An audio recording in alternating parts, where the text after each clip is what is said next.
हरि ओम।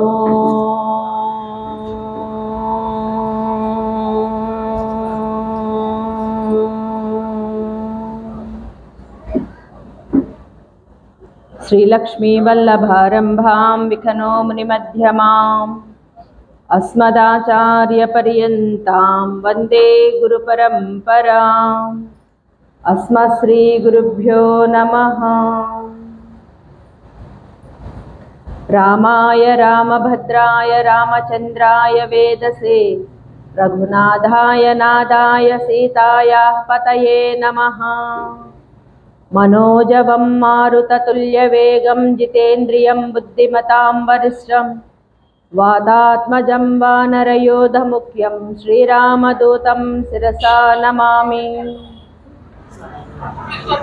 प्रिय भगवद्बंधुलारा, जय श्री राम, जय श्री राम, जय श्री राम। परम पवित्रమైనటువంటి భాగవతం అనేటువంటి ఒక అమృతాన్ని మనం స్వీకరించడం మొదలుపెట్టి అప్పుడే దగ్గర 15 రోజులు అయ్యాయి. మనం ప్రథమ స్కందం నుంచి అష్టమ స్కందంలోకి వచ్చాం. ఈ రోజుతో అష్టమ స్కందం కూడా సమాప్తం అవుతుంది. ఏదైతే అష్టమ స్కందం ఉన్నదో ఇది భగవంతుడి యొక్క భుజాలు అన్నమాట. సప్తమ స్కందం అష్టమ స్కందాలు అనేవి విష్ణుమూర్తి యొక్క భుజములు. అంటే పాదాల నుంచి కొంచెం కొంచెంగా పాకుకుంటూ ఆయన భుజాలను ఎక్కాం. ఆయన భుజాల దగ్గరికి వచ్చేసాం. ఈ భాగవతాన్ని చెప్పడము అనేది చాలా కష్టము అని చెప్పి మనకు ముందే చెప్పారు పోతన గారు. పరమశివుడికైనా సరే, అలానే బ్రహ్మకైనా సరే ఈ భాగవతాన్ని తెలుసు అని చెప్పడము చాలా కష్టం. నాకేం తెలియదు, భగవంతుడు నా చేత పలికించితే పెద్దల వల్ల విన్నది నేను చెప్తాను, అంతేకాని నాకుగా ఉన్నటువంటి జ్ఞానం ఏదీ లేదు అని చెప్పారు ఆయన. అలానే ఇక్కడ చాలా గొప్పగా సరస్వతీ తల్లిని, అలానే కాళీమాతని ఆయన ప్రసన్నం చేసుకుంటూ ఒక చక్కటి పద్యాన్ని చెప్పారండి. పుట్టంబుట్ట శరంబునన్ మొలవన్ అంబోయాన పాత్రంబునన్ నెట్టంగల్గను కాళి కొల్వను పురాణింపన్ దొరం కొంటి మీదెట్టే వెంట జరి దత్సరణి నాకీవమ్మ ఓయమ్మ మేల్ పట్టున్ మానకమమ్మ నమ్మితి చూమి బ్రాహ్మి దయాంభోనిది అని చెప్పి, ఓ తల్లి సరస్వతి, నేను పుట్టలో పుట్టినటువంటి వాల్మీకి మహర్షిని కాదు, అలాగే రెల్లు పొదలో పుట్టినటువంటి షణ్ముఖుడిని కాదు, నావలో పుట్టినటువంటి వ్యాస మహర్షిని కాదు, కాళీమాత అనుగ్రహం పొందినటువంటి కాళిదాసును కాదు. అంటే అంత గొప్పగా వారి అంత గొప్పగా నేను నిన్ను కీర్తించలేకపోవచ్చు, ఈ భాగవతాన్ని చెప్పలేకపోవచ్చు. కానీ ఒక్కటే నమ్మకం ఏంటయా అంటే, నువ్వు ఏదైతే చదువుల తల్లివి సరస్వతివి నువ్వు ఉన్నావు, నీ కరుణ ఉంటే ఎవరైనా సరే చెప్పగలరు అని చెప్పి ఇక్కడ పోతన గారు గొప్పగా అమ్మని ప్రార్థన చేస్తూ ఉన్నారు. అంత గొప్ప పండితుడు ఆయనే అలా చెప్పినప్పుడు ఏదో నాకున్నటువంటి జ్ఞానంతో చెప్పేటువంటి నేనే పాటి. అందుకని అమ్మ మన యందు ఉండి చెప్పించేటువంటి అదృష్టాన్ని, చెప్పిన దాన్ని అర్థం చేసుకునేటువంటి అదృష్టాన్ని మీకు, అలానే చెప్పే అదృష్టాన్ని నాకు ఇవ్వాలి అని కోరుకుంటూ ఈరోజు మనం చెప్పుకోబోయేటువంటి ఆఖ్యానం ఏదయ్యా అంటే, కృష్ణావతారం తర్వాత కృష్ణావతారంతో సాటిగా చెప్పుకునేటువంటి గొప్పదైనటువంటి స్వామి యొక్క అతి పవిత్రమైనటువంటి అవతారం వామనావతారం. ఈ వామనావతారాన్ని ఈరోజు మనం తెలియజేసుకుందాం. సాధ్యమైనంత వరకు నేను చెప్పడానికి ప్రయత్నిస్తాను, రోజుట్లానే శ్రద్ధగా వినడానికి మీరు కూడా ప్రయత్నించాలని తెలియజేస్తూ, ఏదైతే క్షీరసాగర మదనం తర్వాత అమృతాన్ని తీసుకున్నారు దేవతలు. అమృతపానం చేసినటువంటి దేవతలందరూ కూడా బాగా బలవంతులు అయ్యారని చెప్పుకున్నాం. బాగా బలవంతులు అయ్యి ఈ రాక్షసులందరినీ కూడా ఆ స్వర్గానికి తరిమేశారు. ఎప్పుడైతే రాక్షసులందరూ కూడా బలిచక్రవర్తిని తీసుకొని వెళ్ళిపోయారో, వెళ్ళిన తర్వాత వీళ్ళు చాలా బాధపడ్డారు. బలిచక్రవర్తి అంటే మామూలు వ్యక్తి కాదు, ఈయన చాలా గొప్ప జ్ఞాని, పండితుడు. అలానే ప్రహ్లాదుడి యొక్క మనుమడు, ప్రహ్లాదుడు కుమారుడైనటువంటి విరోచనుడు అనేటువంటి ఆయన యొక్క కుమారుడు ఈ బలిచక్రవర్తి. ఈయన తాత ముత్తాతలు ఎవరయ్యా అంటే హిరణ్యాక్షుడు, హిరణ్యకశ్యపుడు. వీళ్ళు కూడా చాలా గొప్పదైనటువంటి బ్రహ్మజ్ఞానం కలిగినటువంటి వారు, అతి బలవంతులు. అలాంటి వంశం నుంచి వచ్చినటువంటి ఆయన ఏదైతే బలిచక్రవర్తి ఉన్నారో, దేవతల చేత ఓడించబడి, హేళన చేయబడి, అవమానించబడి వచ్చి ఆ అవమానం తట్టుకోలేక ఆయన చాలా దిగులుగా ఉంటూ ఉన్నారట. ఏదైతే ఈయన యొక్క బాధని గమనించారో వారి గురువైనటువంటి శుక్రాచార్యులు వారు ఈ బలిచక్రవర్తిని ఓదారుస్తూ ఉన్నారు. నాయనా బలి, నువ్వు ఎంతో గొప్పవాడివి.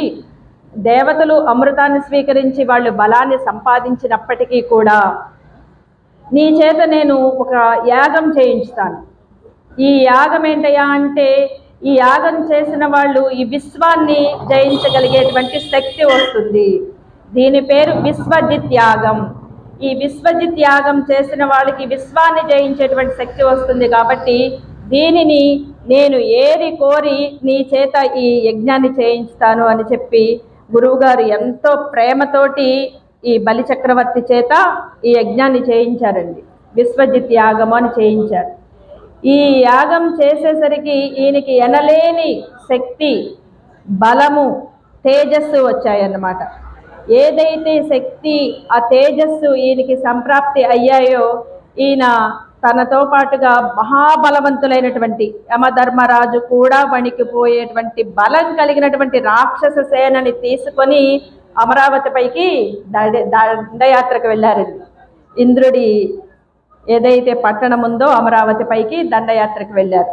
ఆ వెళ్ళినప్పుడు ఇక్కడ ఈయన వస్తూ ఉన్నారు అనేటువంటి విషయం తెలియగానే అక్కడ దేవతలకి కంగారు పట్టుకుంది. ఎందుకు అంటే, శక్తిహీనుడైపోయి వీళ్ళ చేత తరమబడి వీళ్ళంతా తలదాచుకోవడానికి వెళ్ళిపోయారు రాక్షసులంతా బలిచక్రవర్తిని తీసుకుని. మరలా బలిచక్రవర్తి ఇక్కడికి జైత్రయాత్ర చేయడానికి అమరావతి పైకి వస్తున్నాడు అంటే అర్థం ఈయన తగినంత బలాన్ని సమకూర్చుకుని ఉన్నాడు. ఈయనకి దైవం యొక్క ఆశీస్సులు ఉన్నాయి, అన్నిటికీ మించి గురువు యొక్క ఆశీస్సులు ఉన్నాయి. ఈ ఆశీస్సులతోటి ఈయన మరింత బలవంతుడై ఉంటాడు. కాబట్టే ఈయన మరలా మన పైకి ఇంత గొప్పగా దండయాత్ర చేయడానికి వస్తున్నాడు అని చెప్పి వాళ్ళకి అర్థమైపోయింది. ఈయన ఏదైతే అమరావతిలోకి ఆయన అలా అడుగు పెట్టారో, అతి సుందరమైనటువంటి లోకం ఈ స్వర్గలోకం. ఈ స్వర్గలోకంలో ఉన్నటువంటి ప్రతి చెట్టు పుట్ట ఏదైతే ఉందో అన్నీ కూడా సర్వ సుందరంగా ఉంటాయి. ఎల్లప్పుడూ కూడా చక్కటి తీయని పళ్ళని ఇస్తూ, రకరకాలైనటువంటి తేనెలొలికే పుష్పాలను ఆ చెట్లు పూస్తూ చాలా గొప్పగా మనోహరంగా ఉంటుంది ఆ అమరావతి పట్టణం. ఆ పట్టణంలోకి ఎలాంటి వారు వస్తారయ్యా అంటే, భూమిపైన ఉండి రకరకాలైనటువంటి యజ్ఞాలు చేసి స్వామిని మెప్పించినటువంటి వాళ్ళు ఎవరైతే ఉన్నారో వాళ్ళు కింద వారి యొక్క కాలం అయిపోయిన తర్వాత మోక్షానికి వెళ్ళేటువంటి సమయం ఆసన్నమయ్యాక స్వర్గ సుఖాలు అనుభవించడానికి ఇక్కడికి వస్తారన్నమాట. ఈ వచ్చేటువంటి ఏదైతే పండితులు ఉన్నారో వీళ్ళకి స్వాగతం చెప్పడానికి చక్కగా దేవకాంతలు గుమ్మాల్లో నుంచొని వాళ్ళకి అక్షతలు చల్లుతూ పువ్వులతోటి స్వాగతం చెప్తూ ఉన్నారట. ఏవైతే చక్కగా పూసినటువంటి ఆ పువ్వులని ఆ దేవకాంతలు తుంచి ఈ వచ్చేటువంటి పండితులకి ఇస్తూ ఉన్నారు. ఆ పువ్వుల యొక్క పరిమళానికి చాలా ముగ్ధులైపోయి వాళ్ళు చక్కగా ఆహా ఏమి పువ్వులు ఇవి, ఎంత మంచి సౌరభాన్ని ఇస్తున్నాయి అని చెప్పి అనుకుంటూ చక్కగా వెళుతూ ఉన్నారట. ఆ వెళ్ళేటువంటి వీళ్ళని ఏదైతే దేవకాంతులు ఉన్నారు, మా ఇంటికి రండి, మా ఇంటికి రండి, మేము ఆతిథ్యం ఇస్తామని చెప్పి ఒకరికొకరు పోటీ పడి ఈ వచ్చేటువంటి ఏదైతే పండితులు ఉన్నారో ఈ యజ్ఞయాగాలు చేసినటువంటి వాళ్ళు స్వర్గానికి వచ్చినటువంటి జీవులు ఎవరైతే ఉన్నారో ఆ జీవులు ముక్త పురుషుల్ని వీళ్ళు తీసుకుని వెళుతూ ఉన్నారట. ఇక ఏదైతే యుద్ధాలలో మరణించినటువంటి వీరులు ఉన్నారో వాళ్ళు ఈ స్వర్గలోకాన్ని కూడా దాటి ఏదైతే సూర్యలోకం ఉన్నదో ఆ సూర్యలోకానికి వెళ్ళిపోతూ ఉన్నారట చాలా స్పీడ్గా. అలాంటి సందర్భంలో అంతా చక్కగా హాయిగా ఉంది అనుకున్నటువంటి ఆ అమరావతి పట్టణంలోకి ఈ రాక్షస గణం వచ్చి పడిందండి. ఆ రాక్షస గణం లోపలికి రావడమే బలి చక్రవర్తి యొక్క ఆ నవ్వుకి ఆయన లోపలికి రాగానే చక్కగా పెద్దగా ఒక వికటాటహాసం చేశారట, గొప్పగా నవ్వారట. మంచిగా నవ్వితే ఎవరు కంగారు పడాల్సిన పని లేదు. ఇక్కడ శత్రువుల మీద ఏదైతే నేను గెలుస్తాను అనేటువంటి ఒక నమ్మకం ఉందో దానితోటి ఒక విజయానికి సంబంధించినటువంటి ఒక హాసం ఆ నవ్వుని చేశారట. ఆ నవ్వు వినడంతో ఇక్కడ ఉన్నటువంటి ఏదైతే గృహాలలో ఉన్నటువంటి దేవకాంతలు కానివ్వండి, దేవతలు కానివ్వండి వణికిపోతూ తల దిక్కికి పరుగులు తీస్తూ ఇంద్రుడి దగ్గరికి పరుగులు తీశారండి. ఇంద్రుడి దగ్గరికి పరుగులు తీసేసరికి ఈయన పరిస్థితి కూడా అలానే ఉంది. ఇక ఈయన తన తోటి దేవతలందరినీ కూర్చుకొని వాళ్ళ గురువు గారైనటువంటి బృహస్పతి దగ్గరికి వెళ్ళారండి. ఇక్కడ ఈయన గురువు గారైనటువంటి శుక్రాచార్యుల వారేమో చక్కగా ఈయన చేత విశ్వజిత్ యాగం చేయించి సర్వం అంతా ఈయనకి సమర్పించి చక్కగా గొప్ప బలవంతుని చేసి పంపించారు. ఈయన వాళ్ళ గురువు గారైనటువంటి బృహస్పతి దగ్గరికి పరుగులు తీసుకుంటూ వెళ్ళారు. ఈ వెళ్ళినటువంటి ఈ ఇంద్రుడిని చూసి బృహస్పతి చెప్పారట, నాయనా ఇంద్ర, ఇప్పుడు ఏదైతే ఈ బలి చక్రవర్తి ఉన్నాడో గురు అనుగ్రహంతో విప్రుల యొక్క అనుగ్రహంతో ఈయన చాలా బలాన్ని పుంజుకొని వచ్చాడు. ఈ పుంజుకున్నటువంటి ఈయనకి వచ్చినటువంటి వరాలు అంతా ఇంత కాదు. ఇప్పుడు నువ్వు ఈయన్ని ఏమీ చేయలేవు. అమృతపానం చేశారు కాబట్టి ఒకవేళ వాళ్ళు కొట్టి మిమ్మల్ని గాయపరిచినా మరణము రాదు, అలాగని వీళ్ళని గెలవను లేవు, రెండూ కావు నీ వల్ల. ఇప్పుడు నువ్వు మరణాన్ని పొందలేవు, విజయాన్ని పొందలేవు. కాబట్టి వీళ్ళకి ఎదురు తిరిగితే నీకు జరిగేది ఏమీ లేదు. కాబట్టి నువ్వేం చేస్తావు అంటే ఎక్కడికో చోటకు వెళ్ళి కొన్నాళ్ళకి కాలం మారుతుంది, పరిస్థితులు వక్రీకరిస్తాయి. ఆ వక్రీకరించిన పరిస్థితులు నీకు అనుకూలంగా అవుతాయి. బలి చక్రవర్తికి వక్రీకరించినటువంటి పరిస్థితులు నీకు అనుకూలంగా మారుతాయి. కాబట్టి నువ్వు ఎక్కడొక చోట తలదాచుకో, వెళ్ళిపో, ఇదే నా సలహా అని చెప్పారట. ఎప్పుడైతే గురువు యొక్క సలహాని తీసుకున్నారో ఇక దేవతలందరూ కూడా వేషాలు మార్చుకుని మారు వేషాలలో కొండకొకళ్ళు పుట్టకొకళ్ళు గుట్టకొకళ్ళు వెళ్ళిపోయారు. వీరి యొక్క అంతఃపుర స్త్రీలు కూడా వారి యొక్క వేషాలు మార్చుకుని ఋషుల పంచన ఏదో మహర్షుల పంచకి వెళ్ళిపోయారు. ఇలా వెళ్ళిపోయిన తర్వాత ఈ బలి చక్రవర్తి సామ్రాజ్యంలోకి అడుగుపెట్టాడు. అడుగుపెట్టి చూశాడు, అంతా కూడా ఖాళీ అయిపోయింది. స్వర్గలోకం అంతా కూడా ఖాళీ అయిపోయింది, ఎక్కడా కూడా దేవతలు ఎవ్వరూ లేరు. ఇక స్వర్గాన్ని ఈయన స్వాధీనం చేసుకున్నారు. స్వర్గాన్ని స్వాధీనం చేసుకుని 3 లోకాలకి చక్రవర్తిగా ఏకఛత్రాధిపత్యంగా రాజ్యం చేస్తూ ఉన్నాడు. ఈ ఏకఛత్రాధిపత్యంగా రాజ్యం చేస్తున్నటువంటి బలి చక్రవర్తి పాలన ఎలా ఉంది అంటే, రాక్షసుడు కదా, మరి ఇంతకుముందు హిరణ్యాక్షుడు హిరణ్యకశ్యపుడు వాళ్ళు రాజ్యం చేసినప్పుడు చాలా ఘోరంగా ఉండేది. సాధు జనుల్ని హింసించడం, బాధించడం, దేవాలయాలని ధ్వంసం చేయడం, ఇలాంటివన్నీ చెప్పుకున్నాం. కానీ బలి చక్రవర్తి పాలన అలా లేదండి, చాలా సుభిక్షంగా ఉంది. దేవాలయాలలో 3 పూటలా కూడా చక్కగా యజ్ఞాలు హోమాలు జరుగుతూ ఉన్నాయి. దేవతార్చనలు అన్నీ చక్కగా జరుగుతూ ఉన్నాయి. ప్రతి చోట కూడా ధూప దీప నైవేద్యాలతోటి దేవతారాధన చేస్తూ ఉన్నారు. అన్ని చోట్ల కూడా ఎక్కడా కూడా అసలు లేమి అనేది లేదండి, అంటే పేదరికము అనేది లేదు. ఇప్పుడు ఎవరో ఒకరు మనకు దానం చేయాలి, మనం దానం పుచ్చుకోవాలి అనేటువంటి అవసరం ఎవ్వరికీ లేదు. ఎవ్వరూ కూడా ఒకరింటికి వెళ్ళి యాచన చేసేటువంటి పరిస్థితి లేదు, దేహి అనే అడిగేటువంటి పరిస్థితి లేదు. అన్ని ఇళ్ళు కూడా ఎలా ఉన్నాయి అంటే అపర కుబేరుల్లాగా అందరూ ఒకరికి మించి ఒకరు సంపదలతో సౌభాగ్యాలతో ఆనందంతో ఉన్నారండి. బలి చక్రవర్తి పాలనలో చాలా గొప్పగా పరమ భాగవతోత్తముడు బలి చక్రవర్తి. ఆయన రాక్షసుడు కానీ పరమ భాగవతోత్తముడు. అలాంటి బలి చక్రవర్తి పాలనలో ఈయన నడుస్తూ ఉన్నటువంటి సందర్భంలో ఇక్కడ ఇంద్రుడు అడవుల వెంబడి తిరుగుతూ ఉన్నారు. మరి ఇంద్రుడి తల్లి, దేవతల యొక్క తల్లి అదితి అని చెప్పుకున్నాం. ఈ అదితికి చాలా బాధ కలిగిందని, అరరే నా పిల్లలందరూ కూడా స్వర్గ సుఖాలను అనుభవిస్తూ అనుక్షణం చాలా సుఖభోగాలను అనుభవిస్తూ ఉండేవాళ్ళు, ఎండ కన్నెరగనటువంటి వాళ్ళు. ఇలాంటి వాళ్ళందరూ కూడా అడవుల వెంబడి పాలైపోయి కొండలకొకళ్ళు, పుట్టలకొకళ్ళు, గుట్టలకొకళ్ళు ఉంటూ కడుపుకు తింటున్నారో లేదో తెలియదు, ఎంత ఇబ్బంది పడిపోతున్నారు. ఎలాంటి జీవితం వచ్చింది నా బిడ్డలకి. నాకు కోడలు ఏదైతే ఉందో సచీదేవి అంతఃపురం నుంచి బయటకు వచ్చినటువంటి స్త్రీ కాదు. ఈమె వారి వారి పంచలను తలదాచుకుంటుంది. నా మనమళ్ళైనటువంటి జయంతాదులందరూ కూడా ఆ కొండల చుట్టూ తిరుగుతూ, కొండల్లో ఉన్నటువంటి ఆ కోయ పిల్లలు ఎవరైతే ఉన్నారో వాళ్ళతో తిరుగుతూ, వాళ్ళతో ఆడుకుంటూ, వాళ్ళతో చెలిమి చేస్తూ ఉన్నారు. అరే ఎలాంటి పరిస్థితి వచ్చింది అని చెప్పి ఈమె చాలా గొప్పగా బాధపడిపోతూ ఉందండి. బాధపడుతూ ఉన్నటువంటి సందర్భంలో భర్త అయినటువంటి కశ్యపుడు ఈమె దగ్గరికి వచ్చారు. వచ్చి రావడంతో భార్యని గమనించారు. ముఖం వడిలిపోయి ఉంది. అరే ఏమైంది అదితి, ఇంత దిగులుగా ఉన్నావెందుకు? ఏం కష్టం వచ్చింది నీకు? మన ఇంటికి వచ్చేటువంటి అందరినీ నువ్వు అతిథి సత్కారాలు బాగా చేస్తున్నావా? అతిథి సత్కారాలు బాగా చేస్తేనే అతిథి అభ్యాగతో స్వయం విష్ణువు అంటారు. అంటే అతిథి రూపంలో విష్ణువు ఇళ్ళకి వస్తూ ఉంటారట. కాబట్టి అతిథిని సంతృప్తి పరిస్తే విష్ణుదేవుణ్ణి సంతృప్తి పరిచినట్లే, విష్ణువు సంతృప్తి చెందితే సకలం సంతృప్తి చెందినట్లే. కాబట్టి ఇంటికి వచ్చేటువంటి అతిథులకు లేదు అనకుండా పండో, ఫలమో, మజ్జిగో, కాయో ఏదో ఒకటి పెడుతూ ఉన్నావా? నీ పుత్రులు నీ మాట వింటూ ఉన్నారా? ఇక్కడ ఉన్నటువంటి ఏదైతే నీ చోటి చెలికత్తెలు ఉన్నారో వాళ్ళంతా సఖ్యంగా చక్కగా ధర్మంగా జీవిస్తూ ఉన్నారా? నీ కోడళ్ళు నీ మాట వింటూ ఉన్నారా? ఎందుకు నువ్వు ఇలా చింతగా ఉన్నావు, బాధగా ఉన్నావు అని చెప్పి ఆమె గడ్డం పట్టుకొని కశ్యపుడు బ్రతిమలాడుతూ అడుగుతూ ఉన్నారట. ఆమె చెప్తూ ఉంది, నాదా దితి అదితి ఇద్దరము నీ భార్యలమే. దితి నాకు చెల్లెలే. దితి కుమారులైనటువంటి అంటే నీ కుమారులైనటువంటి ఈ ఏదైతే రాక్షస గణం ఉందో ఇదంతా కూడా అన్నతమ్ములు అనేటువంటి ప్రేమ కూడా లేకుండా నా పిల్లలని అందరినీ కూడా అడవుల పాలు చేశారు. ఈ అడవుల పాలు చేసినటువంటి నా బిడ్డలు ఎంత కష్టం పడుతూ ఉన్నారో కదా. ఇదంతా తలుచుకుంటే నా గుండె తరుక్కుపోతుంది.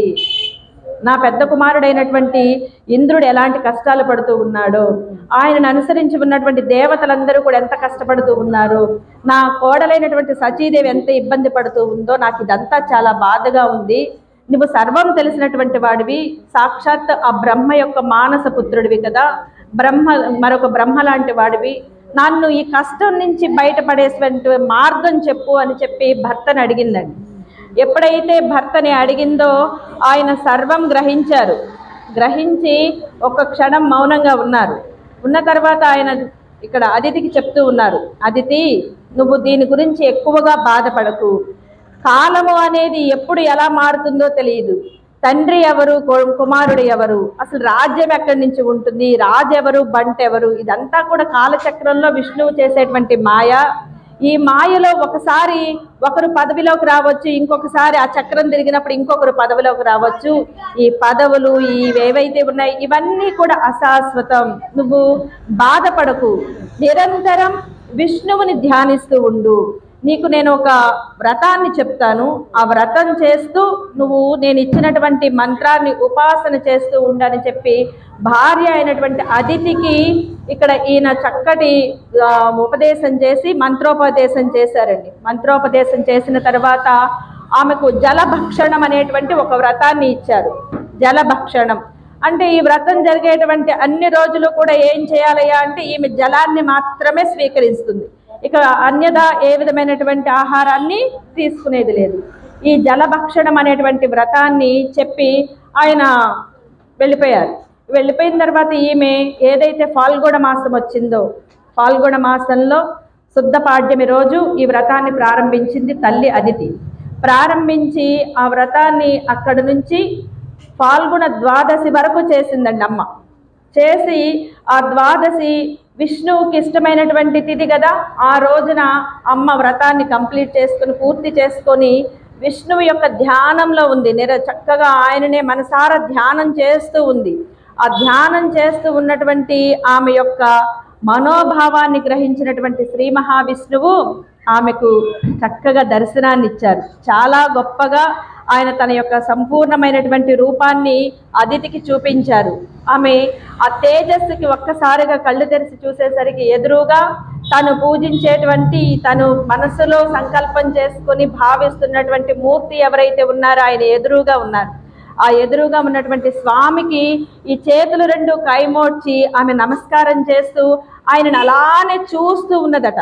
ఆ సుందరమైనటువంటి మనోహరమైనటువంటి ముగ్ధమైనటువంటి రూపాన్ని ఆమె గ్రోలుతూ ఉందండి. ఆ మనస్సులో కన్నుల ద్వారా ఆయన యొక్క రూపాన్ని అంతా ఆమె గ్రోలుతూ ఉన్నదన్నమాట. అలా తన్మయత్వంలో ఉండిపోయినటువంటి ఆమె యొక్క ఆ స్థితిని గమనించి శ్రీమన్నారాయణుడు అదితితో చెప్పారట, అమ్మా నువ్వు ఎంతో గొప్పగా నీ కుమారుల కోసం ఇంత చక్కటి వ్రతాన్ని చేశావు కదా, నాకు నీ వ్రతాన్ని చూసి నువ్వు అడగకుండానే నీకు వరం ఇవ్వాలనిపిస్తుంది, నేను నీకు కుమారుడినై పుడతాను అని చెప్పారండి. అందరూ ఎన్నెన్నో వ్రతాలు, తపస్సులు, యజ్ఞాలు ఏవేవో క్షణకాలం స్వామి యొక్క దర్శనం చాలు అని చెప్పి అందరూ తపించిపోతారైతే ఇక్కడ స్వామి ప్రత్యక్షమయ్యి ఈమె నోరు తెరిచి ఏమీ అడగక ముందే నేను నీకు కుమారుడిగా జన్మిస్తాను అని చెప్పి ఆ వరాన్ని ఇచ్చేశారండి, అదృష్టాన్ని ఇచ్చేశారు. అసలు ఎంత గొప్ప సౌభాగ్యం అదితిది. ఆయన ఎప్పుడైతే అలా వరాన్ని ఇస్తూ మరి నేను నీకు బిడ్డగా జన్మిస్తాను కదా, నన్ను చాలా గారాభంగా పెంచుతావా అని చెప్పి ముద్దుగా అడిగారట. ఈమె ఇక ఏమి చెప్పలేకుండా అలా ఆనంద పారవస్యంలో మునిగిపోయి ఉంది అదితి. అలా ఉన్నటువంటి అదితిని ఆ పారవస్యం నుంచి తేరుకోకముందే స్వామి మాయమైపోయారు. ఈమె ఒక్క క్షణం మరలా కళ్ళు మూసి తెరిసేలోపు స్వామి లేరు. కానీ ఆయన చెప్పినటువంటి మాటలే చెవుల్లో రింగుమని మోగుతూ ఉన్నాయన్నమాట. ఆ మాటలని భర్తకి వెళ్ళి చెప్పింది, కశ్యపుడికి చెప్పింది, స్వామి మీరు చెప్పినట్లుగా నేను వ్రతాన్ని చేశాను, ఆ శ్రీమన్నారాయణుడు ప్రత్యక్షమయ్యారు, ఆయన మనకి కుమారుడిగా జన్మిస్తాను అన్నారు అని చెప్పగానే ఆయన కూడా చాలా సంతోషపడ్డారండి. అలా కొన్ని రోజులు వీళ్ళు ఆనందంగా జీవితాన్ని గడిపారు. అదితి గర్భం దాల్చింది. అదితి గర్భం దాల్చి 9 మాసాలు నిండేంత వరకు తల్లి చక్కగా ఆ హరి నామ స్మరణ చేస్తూ ఆ గర్భాన్ని మోస్తూ ఉన్నది. చాలా ఆనందంగా ఉన్నది. కడుపున ఉన్నది శ్రీమన్నారాయణుడు. అలాంటి దివ్యమైనటువంటి అనుభూతిని ఆమె క్షణక్షణం పొందుతూ అలా ఉన్నటువంటి సమయంలో ఈ నెలలు నిండాయి. నెలలు నిండిన తర్వాత బ్రహ్మదేవుడు వచ్చారు. ఇలానే మనకు కపిల మహర్షి జననం అప్పుడు కూడా జరుగుతుంది.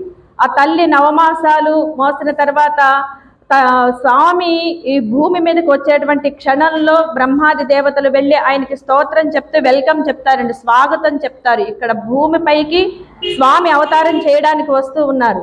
మరి అలాంటి గొప్పదైనటువంటి అవతారం భూమిపైకి వచ్చేటప్పుడు దిక్పాలకులందరూ స్వాగతం చెప్పడానికి వెళ్ళాలి కదా. ఇక్కడ ఏదైతే బ్రహ్మగారు ఉన్నారో ఆయన వెళ్ళి చక్కగా ఆయనకి నమస్కారం చేస్తూ స్వామిని అనేక రకాలుగా స్తోత్రం చేస్తూ ఆది మధ్యాంతరహిత సృష్టి స్థితి లయ కారణ కాలస్వరూప, ఏదైతే దుర్గతి పొంది దేవతలందరూ అడవుల పాలయ్యి అలమటిస్తూ ఉన్నారో వాళ్ళని రక్షించడానికి నువ్వు ఈ అవతారాన్ని దాలుస్తూ ఉన్నావు కదా, ఇంకా ఆలస్యం చేయకు తండ్రి, నువ్వు ఈ భూమి మీదకి వస్తేనే కానీ ఈ దేవతలందరికీ కష్టం తొలగదు, కాబట్టి నువ్వు ఇక వేం చేయవయ్యా అని చెప్పి స్వామికి స్వాగతం పలికారు బ్రహ్మగారు. ఎప్పుడైతే ఆ స్తోత్రాన్ని విన్నారో స్వామి చాలా చక్కగా సుఖప్రసవంతో స్వామి జన్మించారు. ఆ జన్మించినటువంటి సమయం కూడా ఎలాంటిదయ్యా అంటే శ్రావణ మాసం 12వ తిథి. ఈ శ్రావణ మాసం 12వ తిథి రోజున ఏదైతే సూర్యుడు అభిజిత్ ముహూర్తంలో ఉన్నారో ఆ క్షణంలో అంటే మధ్యాహ్నం ఈయన గ్రహాలన్నీ అనుకూల పరిస్థితిలో ఉన్నప్పుడు స్వామి యొక్క జననం జరిగింది. అలాంటి సమయంలో జన్మించేటువంటి వారు ఎవరైతే ఉన్నారో వాళ్ళంతా కూడా గొప్పవాళ్ళుగా ఉంటారు అని చెప్తారు. కానీ స్వామి జన్మించడం ఎలా జన్మించారయ్యా అంటే చాలా వింతగా ఉంటుందన్నమాట. ఇక్కడ స్వామి యొక్క రూపం మరుగుజ్జుగా జన్మించారట. చాలా చిన్నగా పుట్టారన్నమాట. ఎంత చిన్నగా ఉన్నారు అంటే ఆ రూపాన్ని చూస్తూ ఉంటే చాలా వింతగా, చాలా ముద్దుగా, చాలా ప్రేమగా ఉన్నదట.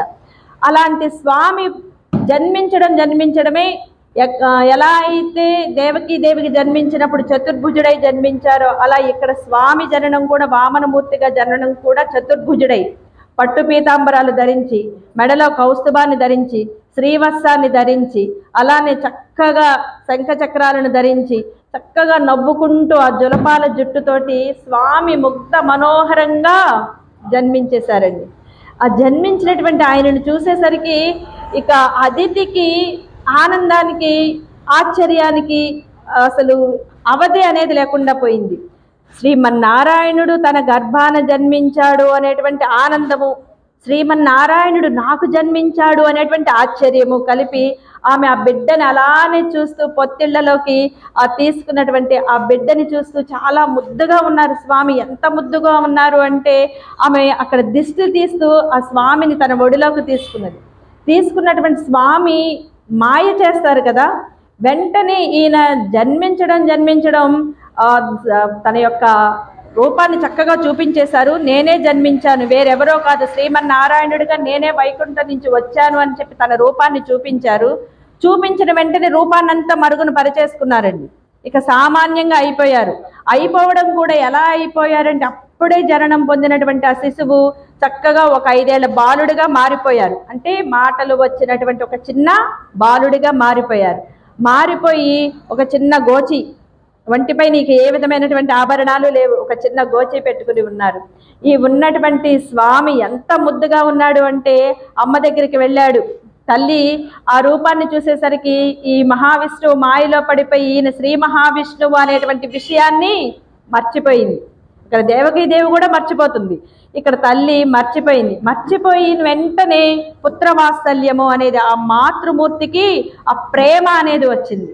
ఎప్పుడైతే తన బిడ్డని చూసిందో అమ్మ వెంటనే మాతృ ప్రేమతోటి ఆయనని దగ్గరికి తీసుకుని చక్కగా పాలు కుడిపి ఆయనని ఒళ్ళో పడుకొండబెట్టుకొని ఆ కురులు నిమురుతూ తదేకంగా బిడ్డని చూస్తూ ఉన్నదటండి. అలా చూస్తూ ఉన్నటువంటి ఆయనకి 10 రోజులకి చక్కగా దేవకాంతలు, ఆశ్రమవాసులు అందరూ వచ్చి పురుడు స్నానం చేయించారు. చేయించిన తర్వాత వెంటనే మరి ఈయన 5 సంవత్సరాలు బాలుడు అయిపోయాడు కదా, ఈయనకి ఉపనయనాన్ని చక్కగా అక్కడ ఉన్నటువంటి మహర్షులు అందరూ కూడా కలిపి ఈయనకి ఉపనయనం చేశారండి. ఉపనయనం చేస్తూ ఉన్నప్పుడు ఏదైతే గాయత్రిని ఉపదేశం చేయడానికి, గాయత్రి మంత్రాన్ని ఉపదేశం చేయడానికి సాక్షాత్తు సూర్య భగవానుడు వచ్చారట. సూర్య భగవానుడినే కదా మనం గాయత్రి మంత్రంతో ఉపాసన చేసేది. ఆయన వచ్చారట. ఆయన వచ్చి ఆ ఉపదేశాన్ని అందించారు. బృహస్పతి, దేవగురువైనటువంటి బృహస్పతి యజ్ఞోపవీతాన్ని వేశారట. కశ్యపుడు అంటే తండ్రి ఎవరైతే ఉన్నారో ఆయన మౌంజీ బంధనం చేశారట. అదితి తల్లి చక్కగా పసుపు రంగు గుడ్డతోటి గోచి కట్టిందట. తర్వాత భూదేవి కృష్ణార్జునం అంటే ఆసనం వేసుకోవడానికి జింక చర్మాన్ని ఇచ్చిందట భూదేవి. సోముడు అంటే చంద్రుడు మోదుగ దండాన్ని ఇచ్చారు, మోదుగ కర్రతో చేసినటువంటి దండము. అంటే చంద్రగ్రహణానికి ప్రీతికరమైనటువంటి కర్ర ఏదయ్యా అంటే మోదుగ కర్ర. ఆ కర్రతోటి దండాన్ని ఇచ్చారట. ఏదైతే అంబరాన్ని ఆకాశ దేవత ఉన్నారో ఆయన గొడుగుని ఇచ్చారట. చక్కగా ఒక గొడుగుని ఇచ్చారు. బ్రహ్మ కమండలాన్ని, సరస్వతి మాత జపమాలికని, అలానే సప్తర్షులు కుశ పవిత్రాలని, దర్భలని ఇచ్చారు. యక్షరాజు కుబేరుడు భిక్షపాత్ర ఇచ్చాడు. చూడండి, ఒక బాల సన్యాసికి ఏవేవి అయితే అవసరమో ఆ వస్తువులనే ఆయా అధిష్టాన దేవతలు ఎవరైతే ఉన్నారో వాటికి సంబంధించి బలోపేతం చేసేటువంటి జ్ఞాన దేవతలు ఎవరైతే ఉన్నారో వాళ్ళ ద్వారా ఇక్కడ వామనుడు ఆ వస్తువులన్నిటినీ బహుమతులుగా పొందారు. ఇక భిక్షపాత్ర కుబేరుడు ఇచ్చారు కదా, ఈ కుబేరుడు ఇచ్చినటువంటి ఈ భిక్షపాత్రలో తొలి భిక్షని అన్నపూర్ణ మాత పార్వతీదేవి వేశారట. ఇక ఆ భిక్ష తీసుకున్న తర్వాత ఈయన చక్కగా ఆ బ్రహ్మర్షులు చెప్పిన ప్రకారం ఆ హోమాన్ని, ఆ కార్యక్రమాన్ని వామనుడు సాంప్రదాయ ప్రకారం శ్రీమన్నారాయణుడు సాంప్రదాయాన్ని అనుసరించి అన్ని కార్యక్రమాలని ఒక చిన్న బాలుడిలాగా, ఏమీ తెలియనటువంటి పసిబిడ్డలాగా చేశారు.